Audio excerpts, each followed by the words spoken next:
All right, friends, it's T-Man. We are back with a new video. Jason Blaha just posted something beautiful for us to react to. I'm going to do a reaction video to the gym lifting, recruiting, gear, fitness slave himself, Jason Blaha, from his fitness channel and strength. All right. Blaha says, why most people fail to get gains in the gym. Why do they fail to get gains in the gym? Because what kind of gains exactly? He's not mentioning what kind. There are two types of gains, and one that you can get in the gym and one that you get outside the gym. Okay. One of the number one reasons I see for stalls in the gym is that people simply do not train hard enough. Hey everybody, it's Jason Blaha here. I thought I would... That's not true.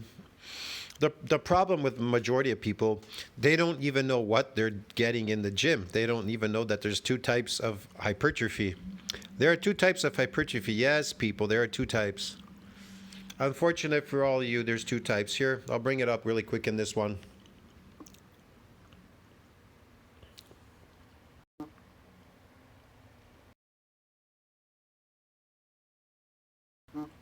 According to Medical News Today, there are two types of muscular hypertrophy: myofibrillar, which is an increase in myofibrils, and sarcoplasmic, which is an increase in muscle glycogen storage.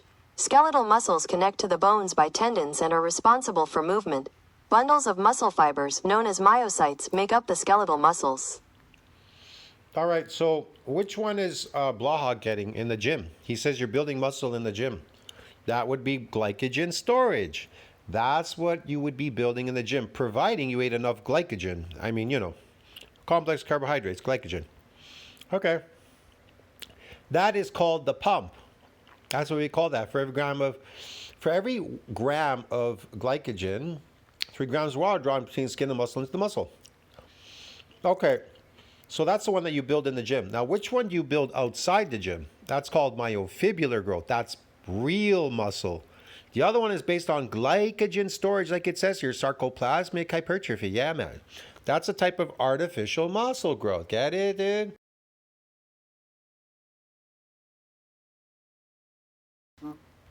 According to Nuvo Vivo, sarcoplasmic hypertrophy is a kind of artificial muscle growth wherein muscles increase its size visually by increasing the amount of fluid it can hold, but is not increasing the density of the muscle's fibers. Exactly. What increases the density? The myofibrillars. You are an endurance athlete lifting every day in the gym.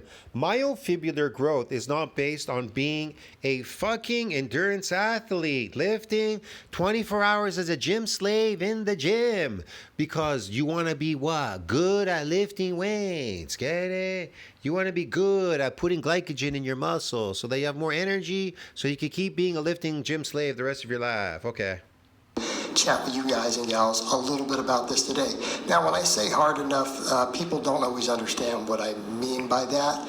What I mean by that is that people simply do not push hard enough on their individual sets. I'm not saying they don't do enough volume, because if anything, I see plenty of guys who do too much volume and they still make zero progress, no gains. And before people chime in and say, you're an advanced lifter, you barely progress. No, I'm talking about novice lifters making no progress. In other words, if you're not even a ripped 150... If you're talking about gaining myofibrillar mass, like protein mass on the myofibrillars, again, you need these nuclei, they synthesize protein to increase that domain, that mass, whatever, blah, blah, blah. The point is, that's just the mass. That doesn't even include the repair and the remodeling. But we're talking about this guy, I don't even know what he's talking about, bro. Strength has nothing to do with the mass of the limb muscles. The myocytic androgen receptor controls the strength, but not the mass of the limb muscles. You understand me? What controls the mass? These myonuclei, they're donated by the satellite cell. That's why a stronger cannot get you a bigger, a stronger. See, look.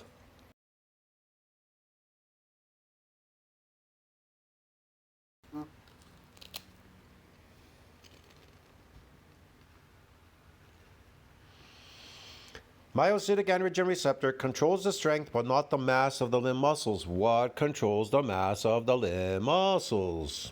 These myonuclei. I don't know if I can bring it up.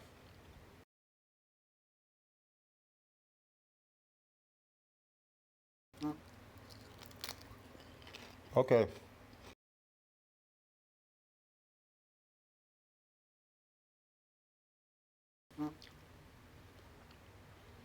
Scaling nuclear numbers and their spatial arrangement in skeletal muscle. Well, that, yeah, I know about that. It shows here with multinucleated muscle fibers adhere to the same general rules as size, containment, and myo. They're highly myonucleated, but I can't find exactly what I'm looking for.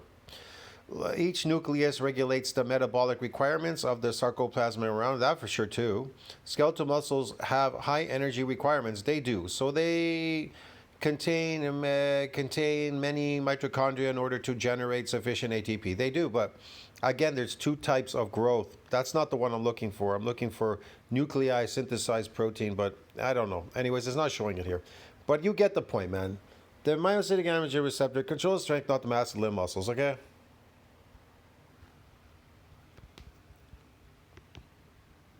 55 pounds and you struggle to rep 135 on the bench and you're just stuck there.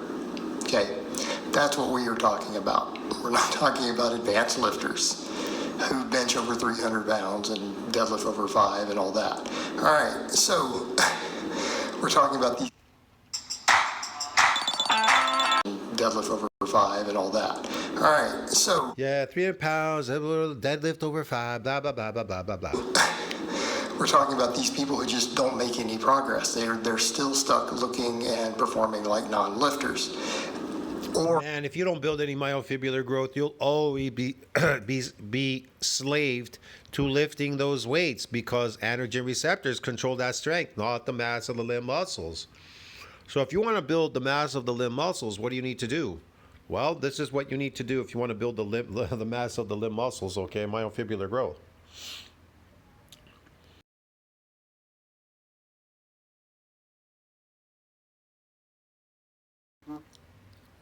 According to NCBI, while concentric contractions initiate movements, eccentric contractions slow or stop them. A unique feature of eccentric exercise is that untrained subjects become stiff and sore the day afterwards because of damage to muscle fibers. That's what gets damaged. Untrained muscles get damaged.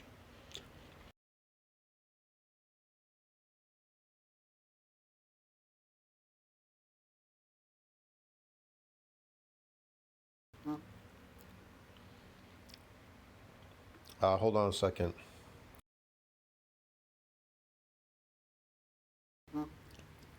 According to Physiopedia, exercise-induced muscle damage, EIMD arises when muscles become damaged after exercise. This often occurs when an athlete participates in a new or unfamiliar exercise, when learning new techniques, or experiences an increase in the volume or intensity of exercise. That's it. Unfamiliar. Untrained, unfamiliar. What else does it do?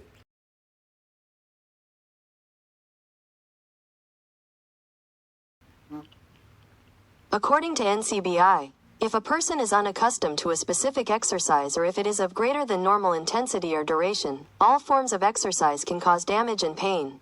However, exercise-induced muscle damage, EIMD, is most often caused by high-intensity eccentric exercise, Prosk and Morgan 2001. Yeah, providing it's unaccustomed, you're unaccustomed to it. So unaccustomed, unfamiliar, untrained muscles get what? Muscle damage. And they don't damage with a repeated bout. That's definitely for sure. They adapt. They adapt after by doing what? By repairing and remodeling out stronger, so now they're resilient from further assaults. Like it says in NCBI, man. Or they make a little gains and then everything stalls. And that's largely because for some people, new gains can still be gotten even with modest training effort just because, you know, that's the nature of the human body. So, I don't know if I can find it right now. Let's see, hold on.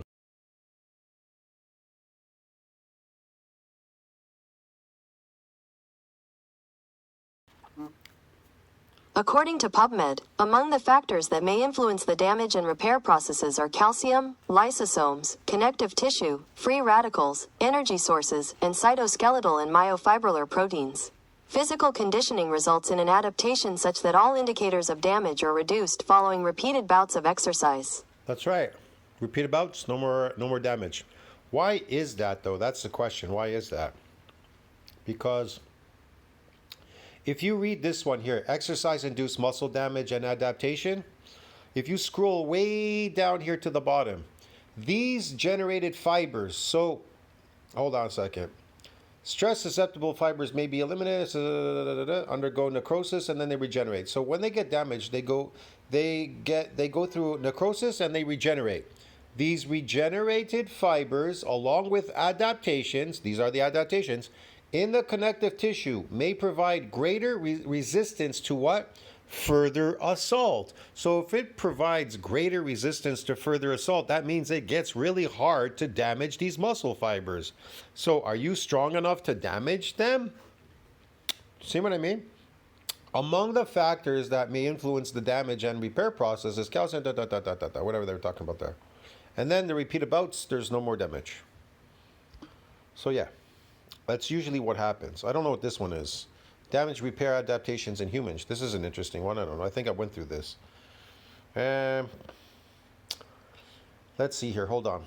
At the bottom here, results from this study with regard to ability of muscle to adapt to exercise-induced damage suggest that an adaptation takes place such that the muscle is more resistant to damage and any damage that does occur is repaired at a faster rate, and is also clear that a relatively small insult will produce this adaptation.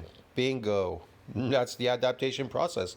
That's why you're not building any real muscle myofibular growth, because it's based on an adaptation process. Get it? That's why it says up here, study examine exercise-induced muscle damage, repair, and rapid adaptation. Yeah. But anyways, I'll probably post this in my community section. You can read it if you want. I don't care. So when we're talking about this, it's about their individual effort. It is not, hey, I'm not doing enough. Hey, I'm not cheating enough. I'm not yelling enough. Okay? Because I want to be clear when you guys watch me train. No, you guys are not eating enough potatoes. Get a 50-pound, 100-pound bag of potatoes and eat them every week, okay? Just pound them down like crazy. Go work out. And I guarantee you that sarcoplasmic hypertrophy is going to take off. You're going to look like a steroid dude on steroids. I don't get psyched up. I don't use pre-workouts. I don't even eat before I train, by the way. I have music on, but it's not, He doesn't have to. He's on steroids. It's turning over all the energy and everything in his body. Hardcore music. You just listen to blues or some rock, Stuff I enjoy listening to, just kind of being in my zone. So when we talk about hard, we're not talking about did I scream and psych myself up, because you can have somebody slap you 7 times in the middle of a set and scream at you and throw something at you, and you can get up and throw your water bottle across the room at the end of the set. Still doesn't mean that you did any work. Okay? None of that means you did any work. By doing hard work, notice what you're seeing on some of these sets. Pretty good form, smooth form for the most part. Some of the reps get real hard. Like right there, it was getting heavy. What do you see me do? A nice long pause and then drive it up. I probably would not have gotten another rep after that. It slowed down a little. Same thing, we watched the incline benching. We're about a rep from failure on those. The other stuff I am reaching failure. Like you saw those curls. You saw those weighted chins.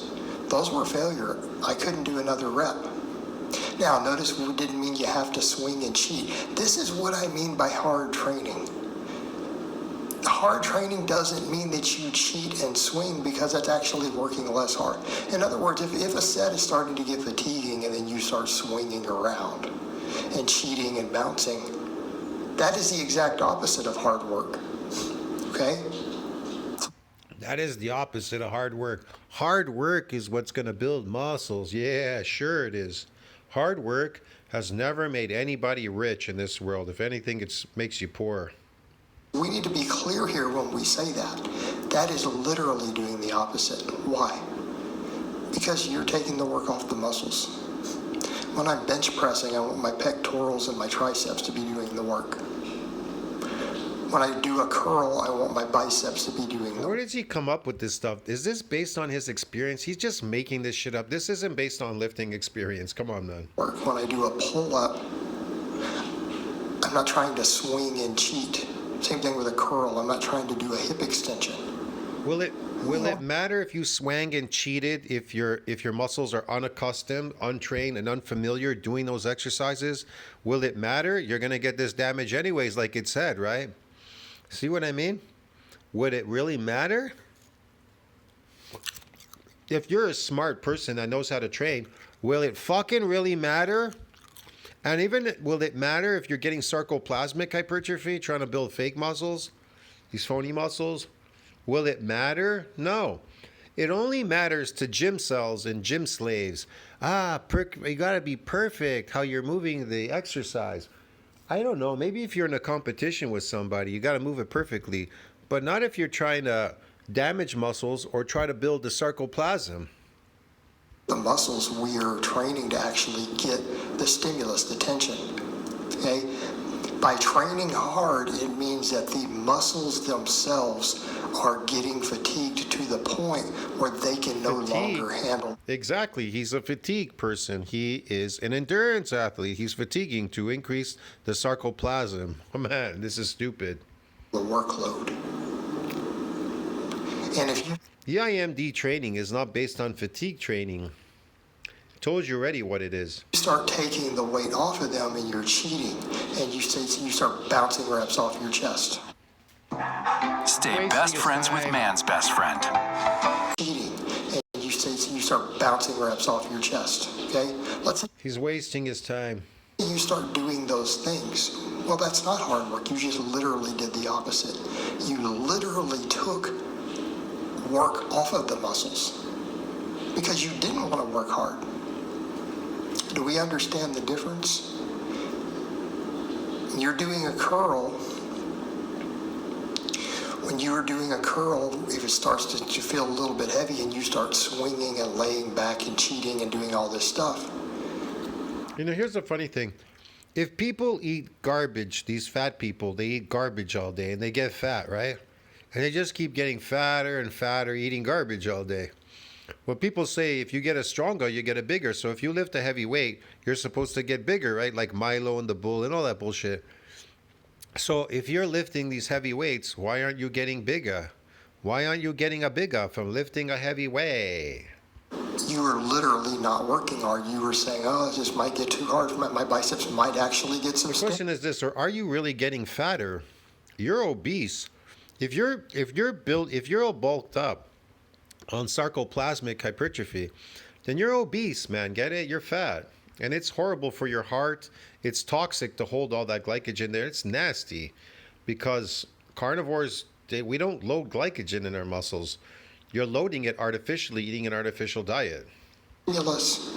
They might actually grow. Oh my God, they're starting to work. I better take them out of the equation and start using my They're going to grow? What's going to grow? hips. God forbid we should let the muscle we are trying to use actually do the work. And that's the point. And I'm not Do the work? He's a slave, a lifting slave. saying for advanced lifters a little bit of body English can't have its place. So let's be clear on that. We are not saying that. But a lot of the people who are doing this, that's not what they're doing. Now, talking about advanced bodybuilders here who have 10 years of experience under the bar and great progress, we are talking about people who don't have gains, they don't have experience, they don't have the mind-muscle connection to know how to utilize those tools and do those things. They don't have the experience. They don't have the body feeling, the body awareness. And so in that case, it is absolutely not the... Do you remember when Blaha used to talk about bodybuilders dying and it was a G for P sport and all that? He used to say all these bad things about bodybuilding. Now he doesn't even want to talk about little Golem. He used to make videos right away when they died.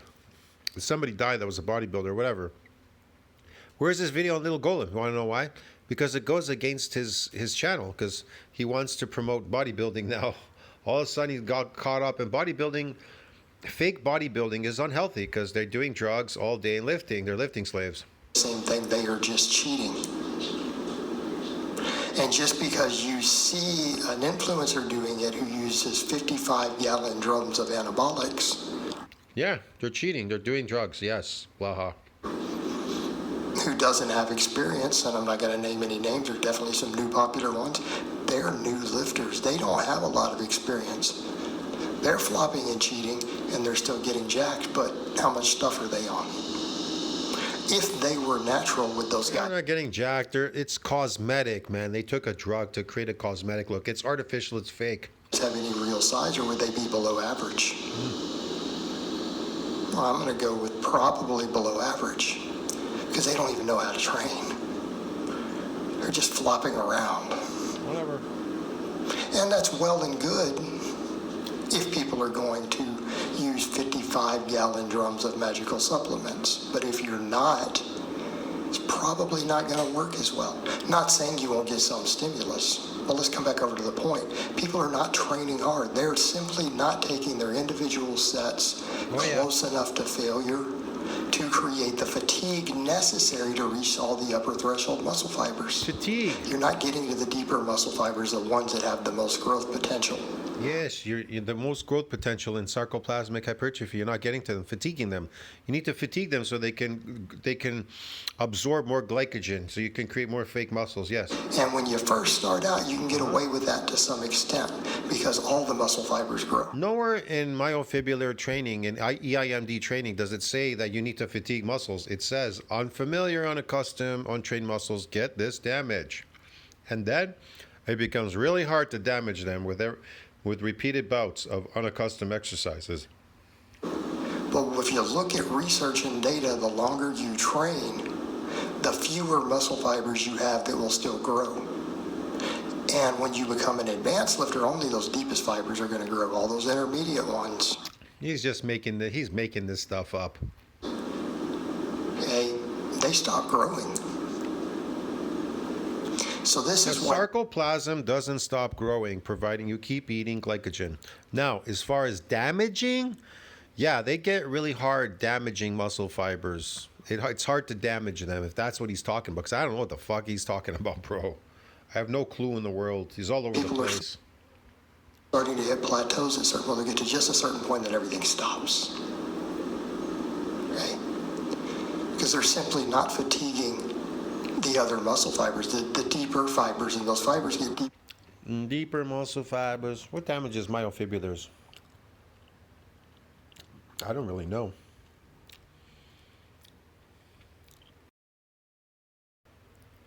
What damages?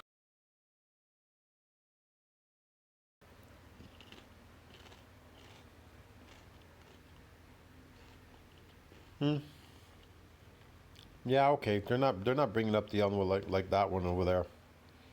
Hold on a second.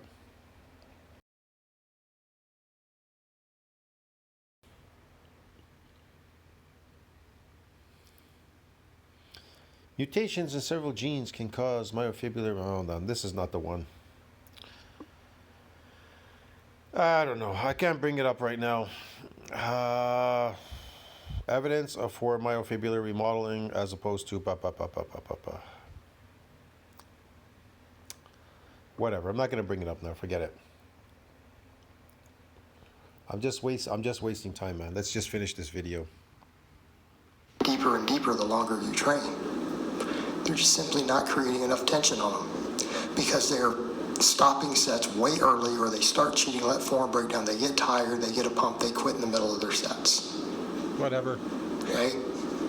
And they just simply don't get enough growth stimulus. And then they think they can make up Growth stimulus? Damage? Oh, I forgot. Growth stimulus. You mean sarcoplasmic growth, yes. for it by doing 25 sets. If he's talking about a muscle growing, itself growing, well, it only grows to what? You don't have any myonuclei to synthesize protein, so they're not growing.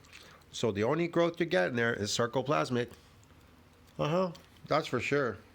There's some other really jack guy over there doing 5 sets who's 3 times their size. Oh, yeah. All right, guys, but that's really all I have to say on that today. I hope it's been informative, and I'll talk to you guys and gals next time.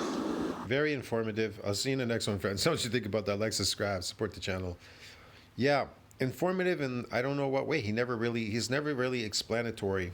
See you later.